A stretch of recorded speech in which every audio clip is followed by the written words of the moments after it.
प्रदेश cadre के senior IAS अधिकारी नियाज खान को लेकर अब देखिए एक नई बहस शुरू हो गई है। उनका नाम अब काफी ज्यादा सुर्खियों में है, समय समय पर सुर्खियों में आता भी है। इस बार उन्होंने मुस्लिम समुदाय पर एक ऐसा बयान दिया है जिससे बड़ा विवाद पैदा हो गया है। आईएएस अधिकारी नियाज खान ने अपने सोशल मीडिया हैंडल एक्स पर ट्वीट कर कहा कि इस्लाम तो अरब का धर्म है और यहाँ सभी हिंदू थे, हिंदू से लोग मुस्लिम बनाए गए थे, इसलिए भले ही धर्म अलग अलग हैं लेकिन लहू तो एक है।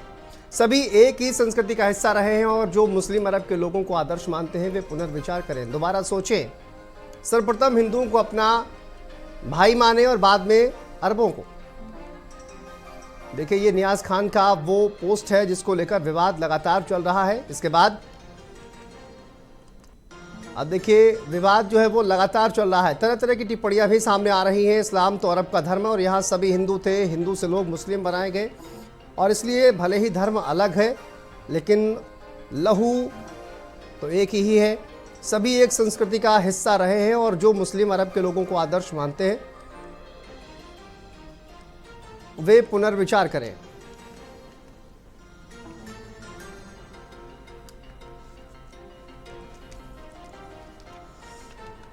तो देखिए मुसलमानों को लेकर ये टिप्पणी की गई है। अब इसके बाद जो है वो विवाद पूरा लगातार बढ़ता जा रहा है। इसी पर हम चर्चा करेंगे। हमारे साथ खास मेहमान जुड़ गए हैं, सबसे पहले उनसे परिचय करा देते हैं। हमारे साथ मनोज उपाध्याय जी जुड़ गए हैं, बीजेपी के नेता हैं। मनोज जी आपका बहुत स्वागत है।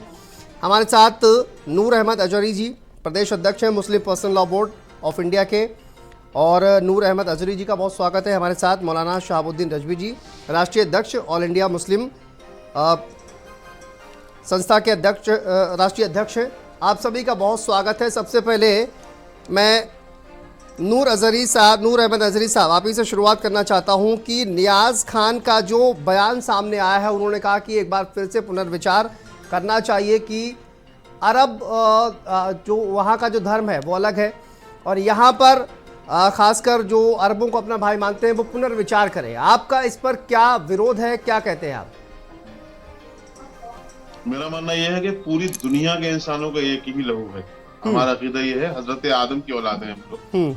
हमारा अकीदा ये, किसी का अकीदा क्या है वो जाने, लेकिन हमारा अकीदा ये कि हम सब हजरत आदम की औलाद है। अब पूरे दुनिया के इंसानों का एक ही लहू है। रही बात भारत के मुसलमानों पर इस तरह से बयानबाजी करना, एक फैशन बन चुका है। ये जो इन्होंने बोला है नियाज साहब ने, मैंने उनसे रूबरू भी बातचीत की थी। मैं ये कहूंगा कि वो, मुझे लगता है कि कहीं ना कहीं वो फंसे हुए हैं, तब इस तरह के बयान दे रहे हैं। या उन्हें प्रमोशन चाहिए होगा सर, कहीं उन्हें प्रमोशन चाहिए होगा। आईएएस है ना, आईएएस है तो कहीं प्रमोशन चाहिए होगा, कोई जिला चाहिए होगा, अगर नहीं होगा उनके पास, इसीलिए इस तरह के बयानबाजी कर रहे हैं। वरना इस तरह के बयान देने का कोई महत्व भी नहीं है।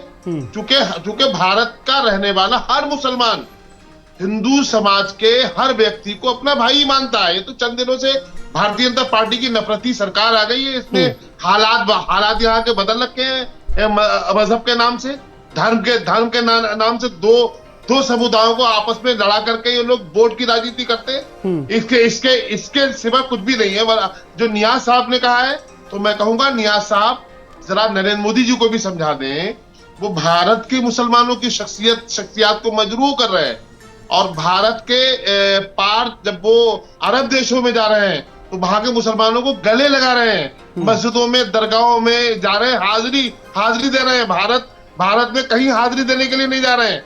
तो मैं उनसे कहूंगा, एक बार माननीय नरेंद्र मोदी को नाम लेकर के हिम्मत से, अगर हिम्मत है उनके अंदर, तो एक बार कहें कि माननीय मोदी जी, आप भारत के मुसलमानों की दुर्दशा पर नहीं आप बोल रहे हैं। अरे इतना ही मुसलमानों से प्यार है तो सच्चर कमेटी रंगानाथ मिश्रा आयोग इसका जवाब लूंगा मैं, लेकिन एक बार मनोज जी का रुख कर लेते हैं, उसके बाद मैं आपके पास आता हूँ। नूर अहमद साहब, मनोज जी वो कह रहे हैं कि सभी का रक्त एक है, वो ये बात मानते हैं, लेकिन धर्म को लेकर जिस तरह की टिप्पणी की जा रही है नियाज खान के द्वारा, वो कहीं ना कहीं प्रमोशन चाहते हैं, वो ये कह रहे हैं। आप क्या कहेंगे? नहीं, पहले तो हम ये कहेंगे कि जो पढ़ा लिखा मुस्लिम तबका है वो हमेशा इस बात के लिए माना है कि हम आप पूछता जाते हैं नूर साहब से, ये बता दें कि इनके पूर्वजों द्वारा क्या ऐसा योग किया गया, इनके पूर्वज कौन है, अभी बोलने में इनको शायद दिक्कत आने लगेगी। सनातन धर्म तो लगातार, हिंदू धर्म तो लगातार कह रहा, हम 4000 वर्षों के पुराने जो धर्म है, सबसे पुराना धर्म है हिंदू, और हिंदू धर्म से ही निकल के सारे धर्मों का आप भी देखिए, हमने तो हमारा साक्ष्य मिल रहा है कि किस प्रकार से भारतीय भारतीय जनता पार्टी का लगातार हम लोगों को बता रहे हैं। सनातन धर्म जो हमारा है वो सनातन धर्म इतना विशाल है कि ये आप देखिए, चाहे भगवान राम द्वारा जो है अपने कारनामे दिए, चाहे विष्णु भगवान द्वारा मत्स्य अवतार में सृष्टि का रचना किया गया, सूर्य भगवान द्वारा किया गया, इनका एक बता दें जिसको ये मानते हो, ये किसको कहेंगे, कहेंगे अफजल गुरु को हम मानेंगे, कहेंगे हम जो है अकबर को मानेंगे, किसको कहेंगे बाबर को मानेंगे, किसको कहेंगे इनका। अरे सुन लीजिए पहले, अब 2 मिनट, इसके बाद अब रह गई बात, कोई अगर सही बोल देता है तो क्या हो जाता है, वो उनको प्रमोशन चाहिए, लालच चाहिए। अभी इनसे, अब मैं 2 चीजों में फिर इनसे कहूंगा, एक नारा इन्हीं लोगों, सबसे बड़े ये हिंदुओं को अपना मानते हैं, लेकिन जब सर तन से जुदा का नारा लगाते हैं तब ये हिंदुओं को अपना नहीं मानते हैं, तब ये नहीं मानते हैं हिंदुओं को, तब ये नहीं मानते जब मुजफ्फरनगर में सनातनों को, बेटियों को जो है बलात्कार करने के लिए। मौलाना शहाबुद्दीन रजवी भी हमारे साथ जुड़े हुए हैं। मौलाना साहब बहुत स्वागत है आपका। नूर अहमद अजहरी साहब, आपने नियाज खान की बात कही कि नियाज खान जो है वो कहीं ना कहीं प्रमोशन चाहते हैं, लेकिन मौलाना शहाबुद्दीन रजवी क्या, कौन सा आप प्रमोशन चाहते हैं? उनका भी बयान सामने आया है, वो भी नियाज खान के समर्थन में ही नजर आ रहे हैं। शहाबुद्दीन जी, आपका क्या कहना है? आपने कहा है कि देखिए कई ऐसे लोग थे जिन्होंने हिंदू धर्म जो है वो छोड़कर वो मुस्लिम धर्म अपनाया है, तो आपका कहना यही है? जो नियाज खान कह रहे हैं कि कन्वर्टेड है, आपका भी यही कहना है, क्या कहेंगे आप? देखिए, हिंदुस्तान की तारीख है और तारीख इस्लाम का मुताला करने वाले लोग, पढ़ने लिखने वाले लोग जानते हैं इस बात को कि 627 ईस्वी में पैगम्बर इस्लाम सल्लल्लाहु ताला अलैहि वसल्लम की मक्का शरीफ में पैदाइश हुई। उसके बाद में फिर मदीना शरीफ आए और फिर उसके बाद में उन्होंने तमाम दुनिया में अपने खतूत के जरिए पैगाम भेजा, और इसी तरह से हिंदुस्तान में भी आए।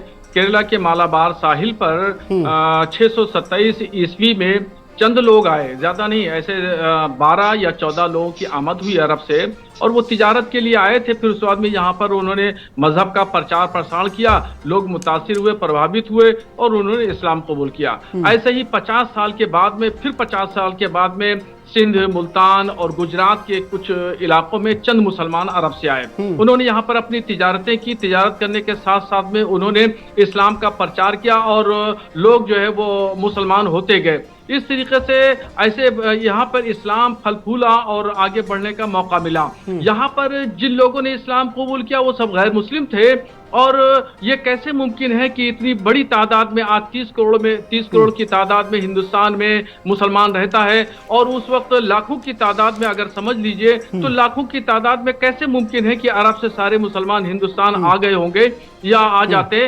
तो तारीख ये बताती है कि यही पे लोग थे और इन्होंने जो है मुतासिर हुए, प्रभावित हुए। उन्होंने कहा कि कैसे मुमकिन है कि इतनी बड़ी संख्या में अरब कंट्रीज से मुस्लिम यहाँ आकर बस गए। इस्लाम का जो मतलब है, इस्लाम का जो शहाबुद्दीन जी, मैं आता हूँ आपके पास, एक बार नूर अहमद साहब को सुन लेते हैं जी, आपकी बात का जवाब लेता हूँ। साहब हमारी जमात की एक बड़ी शख्सियत है और बड़े ही सम्मानीय है और उनकी बहुत इज्जत है। वो ऑल इंडिया मुस्लिम जमात के राष्ट्रीय अध्यक्ष हैं और मैं उनसे बहुत मोहब्बत करता हूँ। लेकिन उन्होंने अपने बयानों में कहीं भी ऐसा नहीं कहा जिसको आप तोड़ मरोड़ को पेश करें। उन्होंने जो कहा है उससे किसी भारत के किसी मुसलमान ने, किसी आलिम ने, किसी मौलाना ने उसका इनकार किया ही नहीं है। हमें तो नियाज अहमद साहब के बयान पर हैरत है। वो आईएएस है, एक अधिकारी है, ये अफसर है। इस तरह के बयानों में पढ़ के क्या कराना चाहते हैं? वो ये साबित करना चाहते हैं कि भारत का मुसलमान जो है वो भारत के रहने वाले हिंदू समाज को अपना भाई नहीं मानता। दूसरी बात अभी मनोज भाई, नियाज खान ने जो कहा है, नूर अहमद साहब, नियाज खान ने जो कहा है वही मौलाना शहाबुद्दीन साहब कह रहे हैं। वो कह रहे हैं कि बयान को समझने की जरूरत है। मेरी बात तो सुनिए, मेरी बात सुनिए आप। उन्होंने कहा कि ये सही है कि भारत में ज्यादातर कन्वर्टेड मुस्लिम है। ये मौलाना शहाबुद्दीन जी का ही बयान है, मेरा बयान नहीं है सर। तो आप नियाज खान की बात तो नहीं मानेंगे, आप नियाज खान की बात नहीं मानेंगे, लेकिन आप शहाबुद्दीन साहब की बात तो मानेंगे ना। उन्होंने जो कहा है उसकी बात का जवाब दीजिए आप। मैंने आपसे कहा ना, मौलाना शहाबुद्दीन रजवी साहब ने जो कन्वर्टेड की बात की, जी। उस पर किसी ने इनकार किया ही नहीं है। ये कन्वर्टेड हुए हैं, इसमें तो कोई शक नहीं है। हमारा इस्लाम भारत में आया, इस्लाम ने दावत दी, लोगों ने इस्लाम कबूल किया। लेकिन जो नियाज अहमद साहब ये कहना चाह रहे हैं कि भारत का मुसलमान भारत के हिंदुओं को अपना भाई नहीं मानता, इस पर एतराज है हमें। मतलब वो बहुसंख्यक समाज को क्या मुसलमानों पर हावी करना चाहते हैं? अल्पसंख्यकों पे क्या करना चाहते हैं? और रही बात मनोज जी, हमें किसी चीज की जरूरत है, हम कहीं भागने वाले नहीं है। तो हमारे नूर अहमद साहब का नाम हमारे तो भारत, आप ही मानते हैं ना, आप ये मानते हैं नूर अहमद साहब, आप पढ़ ले नूर अहमद साहब। अरे सर सुनिए, तो सुनिए, मैं मनोज जी से भी जवाब दूंगा। इस मुल्क की आबियारी के लिए ओके नूर अहमद साहब जाने देकर के देश आजाद कराया है। ओके, जब आपके पूर्वज अंग्रेजों के तलबे चढ़ रहे थे उस दौर में, सोचे आप। नूर अहमद साहब, तो आप ये कह रहे हैं कि जितने भी मुस्लिम इस समय हिंदुस्तान में रहते हैं वो पहले हिंदू थे। ये जो घर वापसी की बात होती है, आप मानते हैं कि वो सही है? जितने भी हिंदू कैसे आप कह दोगे, जितने भी मुस्लिम कैसे कह दोगे आप? मुसलमानों की तादाद जो है, बड़ी तादाद जो है, वो हिंदू समाज से ही मुसलमान हुई है, सिखों से मुसलमान हुई है, बौद्धों से मुसलमान हुई है। एक हिंदू ही क्यों, जो आज के हिंदू हैं, आप ले गारंटी है, कल ये बौद्ध नहीं थे। सर तो ये घर वापसी की अगर बात कर रहे हैं तो क्या भारत का कदीमी मजहब है बौद्ध। नूर अहमद अजरी साहब, अगर घर वापसी की ये लोग बात करते हैं तो फिर क्या गलत है? कैसी घर वापसी? बौद्ध मजहब में जाएंगे ये लोग वापस? बताएंगे ये हमें? बौद्ध मजहब से निकल करके आए हिंदू भारत में, पढ़ लीजिए इतिहास आप। बौद्ध मजहब से निकल करके आए हिंदू लोग। अभी आप ही तो मान रहे हैं ना सर, बौद्ध मजहब के लोग कहें। नूर अहमद अजरी साहब, आप ही मान रहे हैं, आप अपनी ही बात से पलट रहे हैं। आपने कहा कि हाँ, ज्यादातर मुस्लिम जो है वो कन्वर्टेड है। मैं ये कह रहा हूं कि हिंदू की बात करेंगे, मैं बौद्ध की और बाकी धर्मों की बात नहीं कर रहा हूं। मैं ये कह रहा हूं कि आपने माना ना सर, अभी तो हिंदू की मैं बात कर रहा हूं, मैं सिर्फ हिंदुओं की बात कर रहा हूं कि अगर घर वापसी की ये बात कर रहे हैं, बौद्ध की बात क्यों नहीं करेंगे? नहीं, मैं क्योंकि हिंदू धर्म के जो ठेकेदार है ना, वो ये कहते हैं कि हिंदू धर्म में घर वापसी होनी चाहिए। भारत का कदीमी मजहब है बौद्ध, और बौद्ध से ही निकल करके सारे हिंदू आए हैं। क्या बौद्ध सर मैं ये कह रहा हूँ, ऐलान कराए, आप ये कह रहे हैं कि घर वापसी करिए, क्या हिंदू समाज के लोग उसे एक्सेप्ट करेंगे?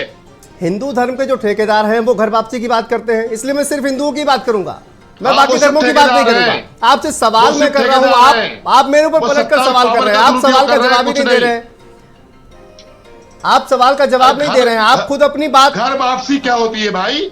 हमारे अजदाद घर वापसी ये होती है कि आपने कहा कि ज्यादातर कन्वर्टेड है, आपने कहा ज्यादातर कन्वर्टेड है, तो कन्वर्ट हो गए थे, तो घर वापसी अगर बात की जा रही है तो उसमें क्या दिक्कत है? हमारे पूर्वजों में एक बहुत बड़ा नाम मौलाना फजले खैराबादी है, और 1857 की अगर जंगे आजादी आपने ना पढ़ी हो तो हम किताब भिजवा देंगे आपके पास, पढ़ लीजिएगा। मौलाना फजले खैराबादी जैसे बासनत 50,000 से ज्यादा आलिमों, हाफिजों, कारियों, मुफ्तियों ने इस मुल्क की आबियारी के लिए अपनी जाने दी है। नूर अहमद साहब, आप एक तरफ आप मान भी रहे हैं और एक तरफ आप ये पूरा इतिहास भी बता रहे हैं, आप अपनी ही बात पर पलट क्यों रहे हैं? सच बता रहे हैं, हम आपको सच बता रहे हैं। बौद्ध मजहब पुकार रहा है हिंदू समाज को कि वापस आ जाओ, घर वापसी कर लो। करेंगे क्या? पुकार रहा है वो, आवाज बोलो, दे रहे हैं आवाज उनके जो बहुत बड़े जो लीडर हैं, उनके मजहबी। आप मेरे सवाल का जवाब नहीं दे रहे हैं बल्कि मुझे से सवाल कर रहे हैं। एक मैं मनोज जी से एक रिएक्शन।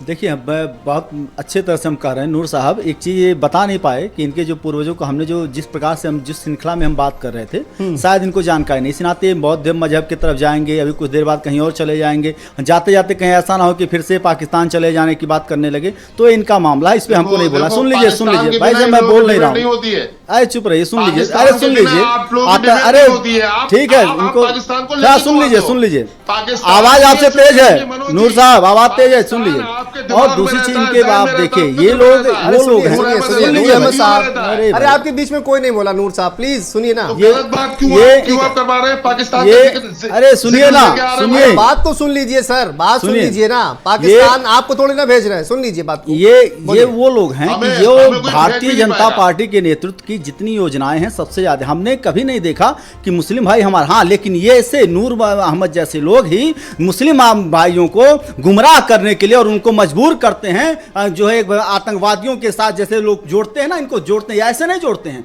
यही लोग उनको गुमराह करते हैं। क्योंकि एक पढ़ा लिखा एक आईएएस व्यक्ति, एक आईएएस है, सुन लीजिए, एक आईएएस व्यक्ति झूठ बोलेगा, वो प्रमोशन की बात करेगा और ये आगे टीवी चैनलों पे अपने मजहब को गुमराह करते रहेंगे और भारत के साथ गद्दारी करने का काम लगातार ऐसे नूर अहमद जैसे लोग करते आते हैं।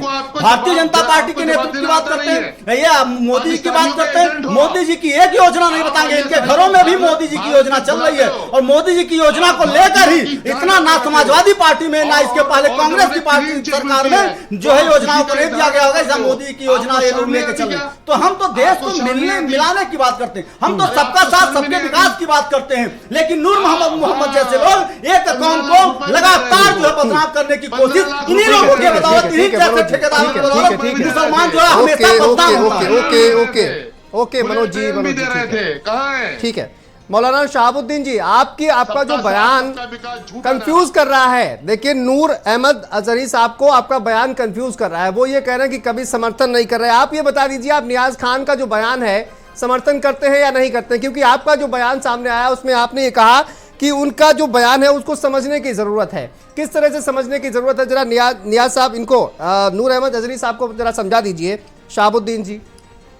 देखिए, हाफिज नूर अहमद अजहरी साहब मशहूर इस्लामिक स्कॉलर हैं और अच्छे प्रवक्ताओं में शुमार है और बड़ी नामवर शख्सियत हैं और इन्होंने जो बात कही है और जो बात कह रहे हैं उसको थोड़ा सा समझिए।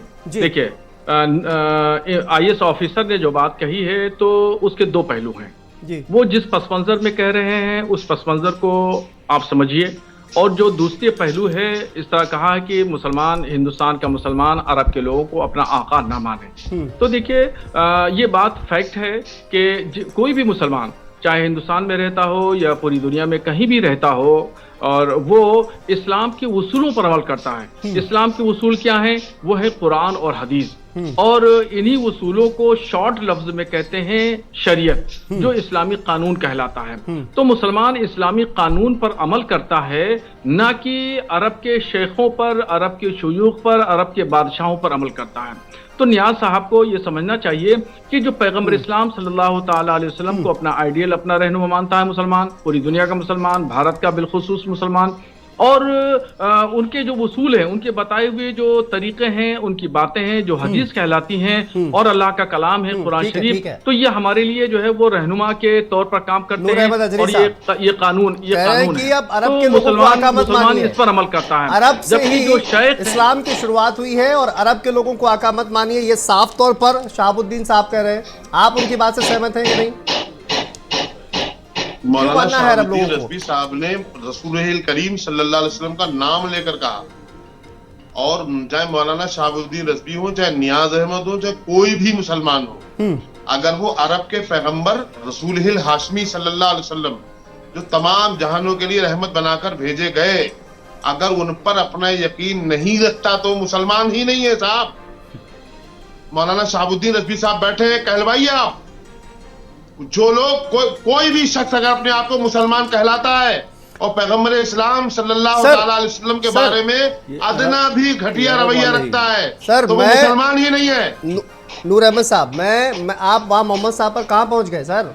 मैं अभी की बात कर रहा हूँ। मोहम्मद साहब की बात मत करिए सर, उन पर डिबेट नहीं कर रहे हैं हम। आपने कहा मैं ये कह रहा हूँ अभी इस वक्त की बात कर रहा हूँ, मैं इस वक्त की बात कर रहा हूँ। मैं मौजूदा लोगों को आका तो आका रहा, मैं उन्हें कुछ नहीं समझता। जो अरब के मौजूदा जो मौजूदा रहबरान हैं, अरब के मैं उन्हें अपना आका तो बहुत दूर रहा, मैं गुलाम बनाने के लायक भी नहीं समझता। चूंकि सलमान प्रिंस जैसे लोग जो है ना, वो हमारे समझ से परे हैं। भारत ही नहीं, पूरी दुनिया के मुसलमानों पर मजालिम हो रहे हैं, और वो लोग आराम से नूर अहमद साहब बहुत बड़ी बात कर रहे हैं आप, बहुत बड़ी बात कर रहे हैं आप ये कह रहे हैं कि हम उनको आका मानते ही नहीं है, वो उनको कुछ नहीं मानते आप। नहीं, तो सलमान प्रिंस को कुछ नहीं मानते हैं, ना सलमान प्रिंस के साथ वालों को मानते हैं, ना उनके वालिद को मानते थे हमारे साथ। हम जो है जो आपने कहा ना कि अरब से इस्लाम आया, तो इस्लाम लाए हमारे। अच्छा एक बात बताइए नूर अहमद साहब, तो पैगंबर को आका वहाँ मानते थे, सुनिए, आपने कहा कि हम अरब के लोगों को, वर्तमान की बात कर रहा हूँ, कि वहाँ के लोगों को हम कुछ नहीं मानते, आका वाका कुछ नहीं मानते, बिल्कुल नहीं मानते। वहाँ के हरम के जो मुफ्ती हैं, मौलाना साहब सुन लीजिए, वहाँ के हरम के जो मुफ्ती हैं उनकी बात सुनेंगे कि नहीं सुनेंगे आप? हमने आपसे कहा, जो मुसलमानों पर हो रहे जुल्म के खिलाफ खामोश बैठा है कमरे में, वो कोई हो, हम उसको कुछ नहीं मानते। अपनी बात से पूरी दुनिया में मुसलमानों पर मजालिम ढाए जा रहे हैं, आप पलट गए अपनी बात से तुरंत। अभी आपने कहा कि हम कहां से लाते हो आप जहन अपना, कहां से लाते हो एंकर साहब? आप तो पढ़ी लिखी शख्सियत है, एक मशहूर शख्सियत है, कई बार आपके साथ बैठा हूं, आप या तो बात समझा नहीं पा रहे या समझ नहीं रहे हो आप। नहीं, आप बात अच्छे से समझ रहे हैं, नियाज अहमद से आप बात अच्छे से समझ भी गए हैं, और अब आप अपनी बात पर फंस भी गए। ठीक है मनोज जी, नहीं बिल्कुल नहीं, नियाज अहमद की उस बात से हमारा विरोध है कि उन्होंने कहा कि भारत का मुसलमान जो है वो हिंदू को अपना भाई समझे। अरे भारत के मुसलमान उनके कहने से नहीं समझते हैं भाई, अपना है हिंदू हमारे भाई, डंके की चोट पे कह रहा हूं। चलिए हो गया साहब, नूर अहमद प्लीज। देखिए मैं यही कहूंगा कि भारतीय जनता पार्टी की नरेंद्र मोदी की सरकार ने लगातार, हमने कहा सबका साथ सबका विकास सबका विश्वास, हमने सबको लेके चलने का काम किया था लगातार। हमने चाहे उनके ऊपर अगर छत देने का काम इसके पूर्ववर्ती सरकारों ने लगातार नहीं किया था, इनको वोट लेकर इनके साथ हमेशा सौतीला व्यवहार करने का काम लोगों ने किया। हमने इनसे वोट मांगने के लिए कभी नहीं हुआ, हमने कहा देश को सुदृढ़ बनाने के लिए जो मुस्लिम भाई हमको वोट करते हैं, चाहे वो दिल्ली का चुनाव रिजल्ट देखिए, दिल्ली में अभी देखिए उनका जो है उन्होंने सीधे भाजपा को वोट करके एक मिसाल कायम करने का काम एक मौलाना साहब ने किया था। तो हम लोग कहीं ना कहीं इस बात से नहीं करते कि हम इस नाते दे रहे हैं कि हमको वोट मिलेगा, बाकी लोग तो वोट के लिए इनको जो है चुनाव में भूनने का काम, ऐसे नूर मोहम्मद जैसे लोग जो है अपनी कौम को गुमराह करने का कोशिश लगातार करते आए हैं। लेकिन मैं इतना जरूर कहूंगा, जैसा कि एक पढ़ा लिखा मुस्लिम जो होता है, जो एक आतंकी सोच से परे होकर मुस्लिम जो बात करता है, वो जानता है कि हिंदू धर्म सबसे पुराना धर्म है, और लगातार जो है वो धर्म के से ही सारे धर्मों का है, क्योंकि ब्रह्मा जी द्वारा जब आपने देखा होगा जिस प्रकार से चार धर्मों का जो है जन्म हुआ था, तो कहीं ना कहीं उसमें हिंदू सनातनियों को लिया जाता है। और इस बात को मैंने लगातार कहा कि भगवान राम, हमारे जो देवी देवताओं का श्रृंखला है, उसके जो उनके चमत्कार हर किस कोई जानता है, लेकिन ये अपने चमत्कार को जरा एक बताने का काम हो तो ये अरब चले जाएंगे, ये कहां चले जाएंगे, बाबर के पास चले जाएंगे। वक्त इतने की इजाजत देता है फिलहाल। बहुत शुक्रिया चर्चा में शामिल होने के लिए। नूर अहमद साहब आपका भी बहुत शुक्रिया, शहाबुद्दीन साहब आपका भी बहुत शुक्रिया चर्चा में शामिल होने के लिए। मजहब पर बयान, इसके बाद ये विवाद लगातार बढ़ता हुआ नजर आ रहा है। यहाँ पर दीजिए इजाजत, जल्द हाजिर होते हैं। आप देख रहे